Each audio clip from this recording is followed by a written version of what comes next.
ಅಡಿಕೆ ಪತ್ರಿಕೆ ಸಮೃದ್ಧಿ ಗಿಡಗೆಳೆತನ ಸಂಘ ಪುತ್ತೂರು ಇವರ ಆಶ್ರಯದಲ್ಲಿ ಸೆಪ್ಟೆಂಬರ್ 1ರಂದು ಪುತ್ತೂರಿನ ಒಕ್ಕಲಿಗಗೌಡ ಸಮುದಾಯ ಭವನದಲ್ಲಿ ಕೃಷಿ ವಿಜ್ಞಾನ ಸಮಾವೇಶ ನಡೆಯಿತು.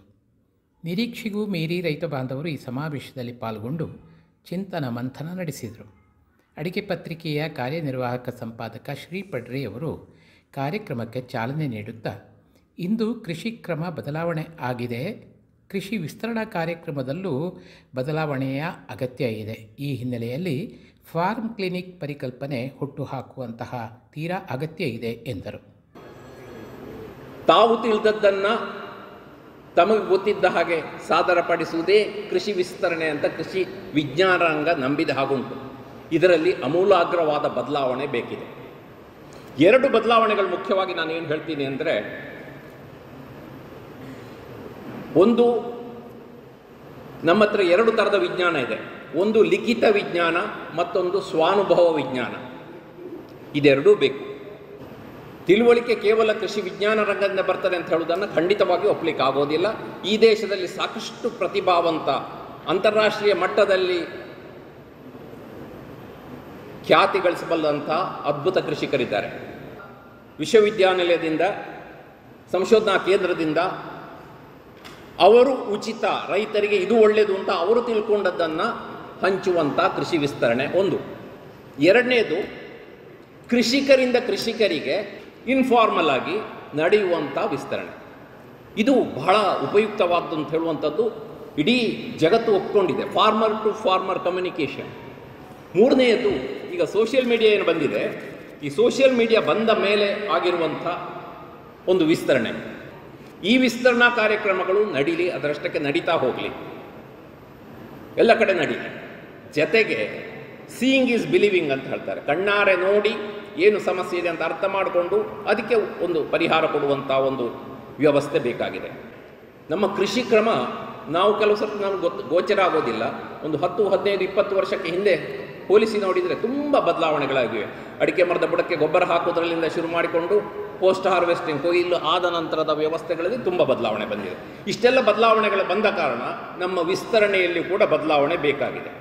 ಈ ಸಂದರ್ಭದಲ್ಲಿ ICAR ಪ್ರಶಸ್ತಿಗೆ ಭಾಜನರಾದ ಪ್ರಗತಿಪರ ಕೃಷಿಕ ಸುರೇಶ್ ಬಲ್ನಾಡು ಅವರನ್ನು ಸನ್ಮಾನಿಸಲಾಯಿತು.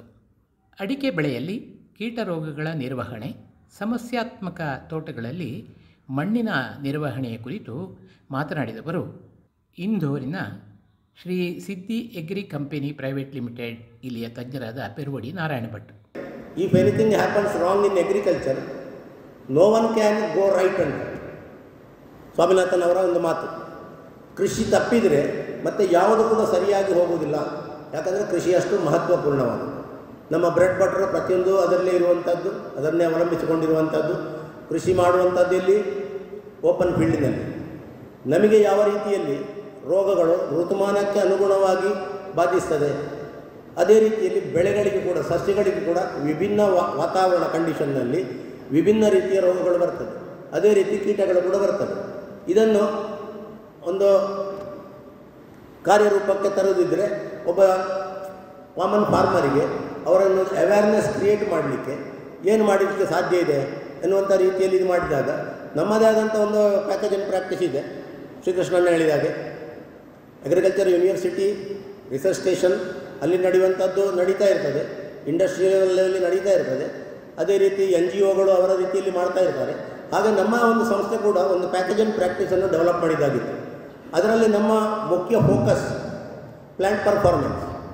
1 ಎಕರೆಯಲ್ಲಿ 500 ಅಡಿಕೆ ಮರ ಇದ್ದರೆ 500 ಅಡಿಕೆ ಮರದ ಎವರೇಜ್ ಪ್ರೊಡಕ್ಟಿವಿಟಿ ಎಷ್ಟು ಬರ್ತದೆ, ಅಥವಾ ಒಂದು ಇದರಲ್ಲಿ ಎಷ್ಟು ನಾವು ಹೆಚ್ಚು ಪಡೆಯಲಿಕ್ಕೆ ಸಾಧ್ಯ ಇದೆ, ಅದಕ್ಕೆ ಬೇಕಾಗುವಂಥ ಒಂದು ಕನ್ಸೆಪ್ಟ್, ಒಂದು ಪರಿಕಲ್ಪನೆ, plant performance oriented concept farming ಅನ್ನುವಂಥ ಒಂದು ಸಿಸ್ಟಮನ್ನು ನಾವು ಡೆವಲಪ್ ಮಾಡಿದ್ವಿ.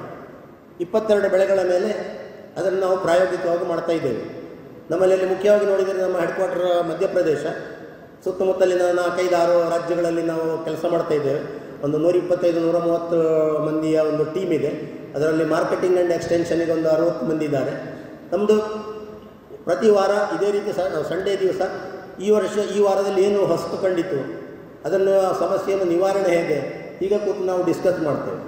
ಅದರಲ್ಲಿರುವಂಥದ್ದು ನೋಡಿದ್ರೊಳೆ ಆದರೆ ಮುಖ್ಯವಾಗಿ ನಮ್ಮ ಬೆಳೆಗೆ ಕ್ರಾಪ್ ಲಾಸ್ ಅಥವಾ ಕ್ರಾಪ್ ಡ್ಯಾಮೇಜ್ ಮುಖ್ಯವಾಗಿರುವಂಥದ್ದು ಕಾಂಟ್ರಿಬ್ಯೂಟರ್ ಅಂದರೆ ಡಿಸೀಸ್, ಪೆಥೋಜಿನ್. ಕಳೆದ 1 ದಶಕದಿಂದ ಅಡಿಕೆ ತೋಟದಲ್ಲಿ ಸ್ವಯಂಚಾಲಿತ ನೀರಾವರಿ ವ್ಯವಸ್ಥೆ ಅಳವಡಿಸಿ ಇದರ ಪ್ರಯೋಜನ ಪಡೆಯುತ್ತಿರುವವರು ಕೃಷಿಕ ಅನಂತರಾಮಕೃಷ್ಣ ಪಳ್ಳತಡ್ಕ. ನನ್ನ ತೋಟದಲ್ಲಿ ನನಗೆ ನೀರಿನ ಅಭಾವ ತುಂಬ ಇರುವ ಕಾರಣ ನಾನು ಡ್ರಿಪ್ ಸಿಸ್ಟಮನ್ನು ಅಳವಡಿಸಿದ್ದೇನೆ. ನನ್ನಲ್ಲಿ ಇನ್ಲೈನ್ ಮತ್ತು ಆನ್ಲೈನ್ ಡ್ರಿಪ್ಪರ್ಸ್ಗಳಿವೆ. ಎಲ್ಲ 2 ಲೀಟರ್ಸ್ನ ಡ್ರಿಪ್ಪರ್ಗಳನ್ನು ನಾನು ಅಳವಡಿಸಿದ್ದೇನೆ. ನಾನು 2015ನೇ ಇಸವಿಯಲ್ಲಿ ಸಾಧಾರಣ 20 ಎಕರೆಗೆ ನಾನು ಆಟೋಮೇಷನ್ ಸಿಸ್ಟಮನ್ನು ನಾನೇ ಸ್ವತಃ ಅಸೆಂಬ್ಲಿ ಮಾಡಿದ್ದೇನೆ. ಸಾಧಾರಣ ಅದರಲ್ಲಿ 3 ಬ್ಲಾಕುಗಳಿವೆ.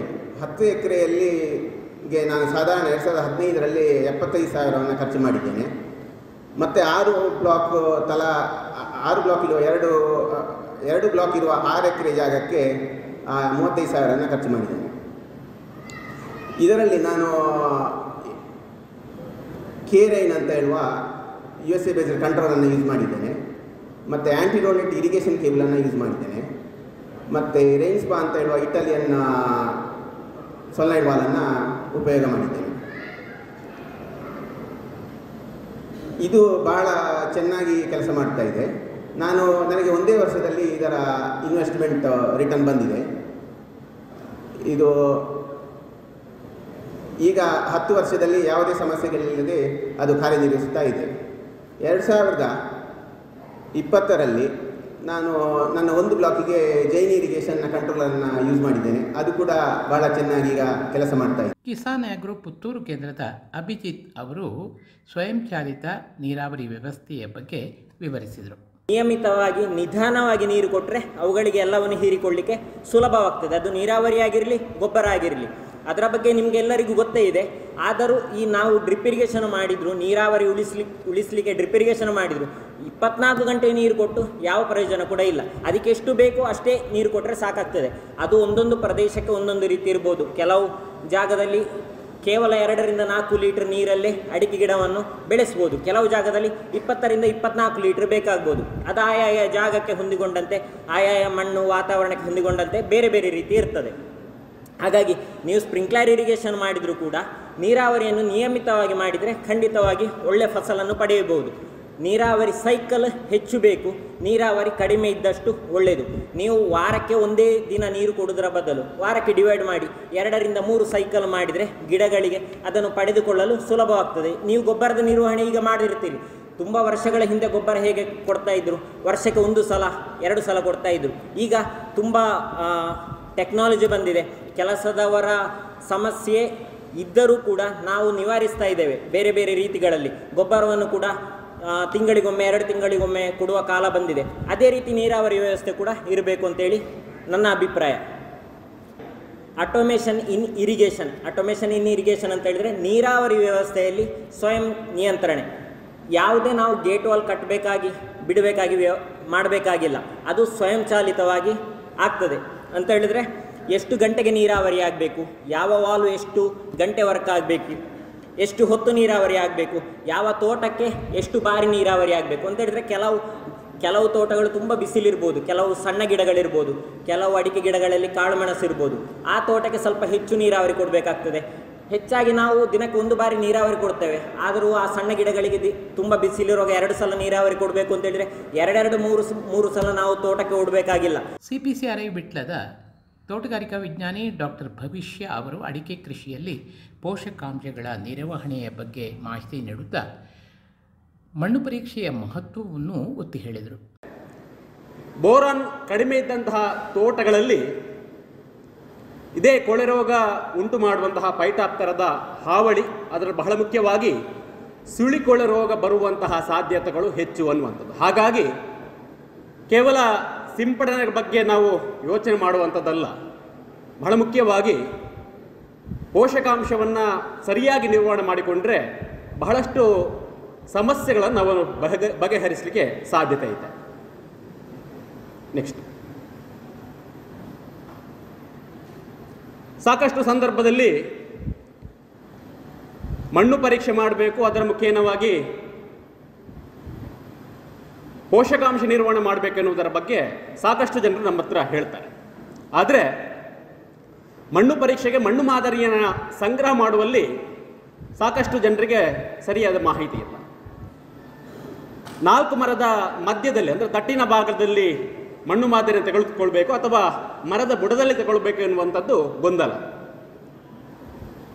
ಸರಿಯಾದ ಮಾಹಿತಿ ಯಾವುದು ಕೇಳಿದರೆ, ಗೊಬ್ಬರ ಕೊಡುವಂಥ ಜಾಗದಲ್ಲಿ ಗೊಬ್ಬರ ಕೊಡುವುದಕ್ಕಿಂತ ಮುಂಚಿತವಾಗಿ ಅಥವಾ ಗೊಬ್ಬರ ಕೊಟ್ಟಿದ್ದರೆ 3 ತಿಂಗಳ ನಂತರ ಮಣ್ಣು ಪರೀಕ್ಷೆಗೆ ಮಣ್ಣು ಮಾದರಿಯನ್ನು ಸಂಗ್ರಹ ಮಾಡಬೇಕಾದದ್ದು ಸರಿಯಾದ ಕ್ರಮ. ಹಾಗಾಗಿ 4 ಮರದ ಮಧ್ಯದಲ್ಲಿ ಅಥವಾ ತಟ್ಟಿನ ಜಾಗಿಂದ ನಾವು ಮಣ್ಣು ಮಾದರಿಯನ್ನು ತಗೊಂಡ್ರೆ ಅದು ಸರಿಯಾದ ಕ್ರಮ ಆಗುವುದಿಲ್ಲ, ಸರಿಯಾದ ಮಾದರಿ ಆಗುವುದಿಲ್ಲ. ಹಾಗಾಗಿ ಎಲ್ಲಿ ನಾವು ಗೊಬ್ಬರ ಕೊಡ್ತೇವೆ, ಸಾಮಾನ್ಯವಾಗಿ ಅಡಿಕೆ ಮರದ ಬೇರುಗಳಲ್ಲಿ 3 ಥರದ ಬೇರುಗಳು ಇರ್ತವೆ. ಅತಿ ಸಣ್ಣ ಬೇರುಗಳು 1 mm ಗಾತ್ರದ ಬೇರುಗಳು ಪೋಷಕಾಂಶವನ್ನು ಹೀರಿಕೊಳ್ಳುವಂತಹ ಬೇರುಗಳು. ಅವುಗಳ ಸಂಖ್ಯೆ ಎಲ್ಲಿ ಹೆಚ್ಚಿರ್ತಾ ಕೇಳಿದರೆ, ಸಾಮಾನ್ಯವಾಗಿ ಕಾಂಡದ 2 ಅಡಿ ದೂರದಲ್ಲಿ ಅದರ ಸಾಂದ್ರತೆ ಹೆಚ್ಚಿರುವಂಥ, ದೂರ ಹೋಗುವುದಿಲ್ಲ ಅಂತ ಅಲ್ಲ, ಅದರ ಸಾಂದ್ರತೆ ಹೆಚ್ಚಿರುವಂಥ ಆ ಜಾಗದಲ್ಲಿ. ಹಾಗಾಗಿ ಆ ಜಾಗಕ್ಕೆ ಗೊಬ್ಬರವನ್ನು ಕೊಡಬೇಕು.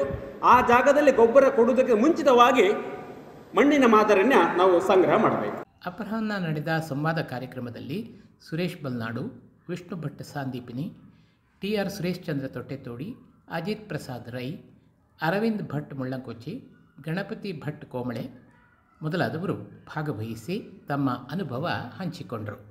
ಅಡಿಕೆ ಮರಗಳಿಗೆ ಕಾಳುಮೆಣಸು ಬಳ್ಳಿ ಹಬ್ಬಿಸಿದಾಗ ಕೊಯ್ಲು ಮಾಡಲು ಯಾವುದೇ ತೊಂದರೆ ಆಗಲಾರದು ಎನ್ನುತ್ತಾರೆ ಸುರೇಶ್ ಬಲ್ನಾಡು ಅವರು. ಈಗ ಏನು ಪಿಂಗಾರದವರು ಕೊಯ್ತಾ ಇದ್ದಾರೆ 3 ವರ್ಷದಿಂದ, ಅವರು ಭಾಳ ಚೆನ್ನಾಗಿ ಕೊಯ್ತಾರೆ. ನಮಗೆ ಒಂದು 10 ರಿಂದ 12 ಕಿಲೋ ಮೆಣಸು ಬಿಡಬಹುದು ಹಸಿ.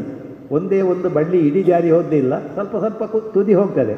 ಅದರೊಟ್ಟಿಗೆ ಮತ್ತೊಂದು ಪ್ರಯೋಜನ ಆಗ್ತದೆ. ಪಿಂಗಾರದವರು ಕೊಯ್ದರೆ, ಅದನ್ನು ಹೇಳಿಬಿಡ್ತೇನೆ ನಾನು, ದೋಟಿಯಲ್ಲಿ ಕೊಯ್ದರೆ ಲೇಬರ್ ಕಮ್ಮಿ ಸಾಕು, ಪ್ರತಿ ಮರಕ್ಕೆ ಹತ್ತುವ ಕೆಲಸ ಇಲ್ಲ. ಇಲ್ಲ, ನಮಗೆ ಅದೇ ಕೆಲಸ. 2 ಕೊಯ್ಲಿಕ್ಕೆ ಬಂದರೆ 2 ಏಣಿ ಇಡಲಿಕ್ಕೆ ಬೇಕು. ಅದರೊಟ್ಟಿಗೆ ಅಷ್ಟು ಟೈಮು ವೇಸ್ಟು, ಎಲ್ಲ ವರ್ಕ್ ಸ್ಲೋ ಆಗ್ತಾಯಿತ್ತು. ಆದ ಕಾರಣ ದೋಟಿಯಲ್ಲಿ ಕೊಯ್ದರೆ ಏನೂ ಆಗೋದಿಲ್ಲ. ಅದನ್ನು ನೋಡಿ ಈಗ ನಾನು ನಡುವೆ ಒಂದೊಂದು ಮರ ಬಿಟ್ಟಿದ್ದೆ. ಈಗ ಹೊಸ ಸಸಿಗಳಿಗೆ ಎಲ್ಲದಕ್ಕೂ ನಾಟಿ ಮಾಡಿದ್ದೇನೆ. ಎಲ್ಲರೂ ಇದನ್ನು ಮಾಡಬಹುದು ಅಂತೇಳಿ ನನಗೆ ಅನಿಸ್ತದೆ. ಕೊಕ್ಕೋ ಕೃಷಿ ಮಾಡುವಾಗ ಕಸಿ ಕಟ್ಟಿದ ಕೊಕ್ಕೋ ಗಿಡಗಳನ್ನೇ ನೆಡಬೇಕು ಅಂತಾರೆ TR ಸುರೇಶ್ ಚಂದ್ರ ತೊಟ್ಟೆತೋಡಿ. ನಿಮ್ಮಲ್ಲಿ ಈಗಾಗಲೇ ನೀವು ನೆಟ್ಟಂಥ ಗಂಡು ರೂಪದಲ್ಲಿರುವಂಥ ಜಾಯಿಕಾಯಿ ಗಿಡ ಇದೆ. ನಿಮಗೆ ಅದನ್ನು ಟಾಪ್ ವರ್ಕ್ ಮಾಡ್ಬೋದು. ಅಂದರೆ ಈಗ ಯಾವುದರಲ್ಲಿ ಫಸಲು ಬರ್ತಾ ಇಲ್ಲ ಆ ಗಿಡಗಳನ್ನು ಒಂದು 4 ರಿಂದ 5 ಫೀಟ್ನಷ್ಟು 4 ಫೀಟ್ ಎತ್ತರದಿಂದ ಕಟ್ ಮಾಡಿ ಅದರಲ್ಲಿ ಬರುವಂಥ ಚಿಗುರುಗಳಿಗೆ ನೀವು ಗ್ರಾಫ್ಟ್ ಮಾಡ್ಬೋದು. ಹಾಗಾದರೆ ಗ್ರಾಫ್ಟ್ ಯಾವುದನ್ನು ಮಾಡ್ಬೋದು ಅಂತ ಹೇಳಿ, ನಿಮ್ಮ ಮನೆಯಲ್ಲೇ ಇರ್ಬೋದು ಅತ್ಯುತ್ತಮವಾದಂಥ ಈಲ್ಡು ಫಸಲು ಕೊಡುವಂಥದ್ದು, ಅಥವಾ ನಿಮ್ಮ ನೆರೆಮನೆಯಲ್ಲಿರ್ಬೋದು. ಅಂತಲ್ಲಿಂದ ಕಸಿ ಕಡ್ಡಿಗಳನ್ನು ತಂದು ಅದಕ್ಕೆ ಗ್ರಾಫ್ಟ್ ಮಾಡಿಸ್ಬೋದು. ಆಗ ನಿಮಗೆ ನಿಮ್ಮ ಏನು ಗಂಡು ಮರ ಅಂತ ಹೇಳಿ ಜಾಯಿಕಾಯಿ ಮರ ಇದೆ ಅದು ಹೆಣ್ಣು ಮರವಾಗಿ ಪರಿವರ್ತನೆ ಆಗ್ತದೆ. ಅದರೊಂದಿಗೆ ಗಂಡು ಮರ ಬೇಕು. ಪ್ರತಿ ಜಾಯಿಕಾಯಿ ಒಂದು 10 ಗಿಡಕ್ಕೆ 1 ಗಂಡು ಮರ ಬೇಕು ಅಂತ ಹೇಳುವಂಥದ್ದು ಅದು ಸಾಮಾನ್ಯ ಜ್ಞಾನ. ಹಾಗಾಗಿ ಗಂಡು ಮರವನ್ನು ಉಳಿಸಿಕೊಂಡು, ಎಷ್ಟು ಬೇಕೋ ಅಷ್ಟು ಗಂಡು ಮರವನ್ನು ಉಳಿಸಿಕೊಂಡು ಉಳಿದ ಗಂಡು ಮರವನ್ನು ಗ್ರಾಫ್ಟ್ ಮಾಡುವ ಮೂಲಕ ನೀವು ಅದನ್ನು ಹೆಣ್ಣು ಮರವಾಗಿ ಪರಿವರ್ತನೆ ಮಾಡಬಹುದು. ಮತ್ತು ಕಸಿ ಗಿಡಗಳೇ ಬೇಕಾ ಅಂತ ನೀವು ಕೇಳಿದಿರಿ. ತುಂಬ ಜನ ಗೊಂದಲ ಪಡ್ತಾರೆ. ನನಗೆ ತುಂಬ ಜನ ಫೋನ್ ಮಾಡಿ ಕೇಳ್ತಾರೆ, ಏನ್ರಿ ಗಿಡ ನಾವು ಬೀಜದ ಗಿಡ ನೆಟ್ಟರೆ ಅದು ಒಳ್ಳೆಯದಲ್ವಾ ಅಂತ. ಬೀಜದ ಗಿಡ ನೆಟ್ಟರೆ ನಿಮಗೆ ಅದರಲ್ಲಿ ಬರುವಂಥ 100ರಲ್ಲಿ 40 ಗಿಡಗಳು ಕೂಡ 40 ರಿಂದ 45 ಗಿಡಗಳು ಗಂಡು ಗಿಡಗಳಾಗಿರ್ತವೆ. ಅಂದರೆ ಗೊತ್ತಾಗುವುದು ನಿಮಗೆ ಅದು ಫಸಲು ಬರುವ ಸಮಯಕ್ಕಾಗುವಾಗ ಗಂಡು ಹೆಣ್ಣು ಅಂತ. ಆದ್ದರಿಂದ ನೀವು ಕಸಿ ಗಿಡ ನೆಟ್ಟರೆ ಯಾವ ತಾಯಿ ಮರದ ಲಕ್ಷಣ, ಯಾವ ಫಸಲು ಕೊಡುವ ಲಕ್ಷಣಗಳು, ಯಾವ ಅತ್ಯುತ್ತಮ ಫಸಲು ಕೊಡುವ ಲಕ್ಷಣಗಳಿರುವ ಮರ ತಾಯಿ ಮರ, ಅದರಿಂದ ನೀವು ಕಸಿ ಕುಡಿತಂದರೆ ಅದೇ ಗುಣಧರ್ಮಗಳು ಈ ಗಿಡದಲ್ಲಿ ಬರ್ತದೆ. ಕಾರ್ಯಕ್ರಮದ ಪ್ರಾಯೋಜಕರು ಕಾಮಧೇನು ಆಗ್ರೋ ಸೇಲ್ಸ್ ಪುತ್ತೂರು, ಸಹಕಾರ ಅಡಿಕೆ ಪತ್ರಿಕೆ.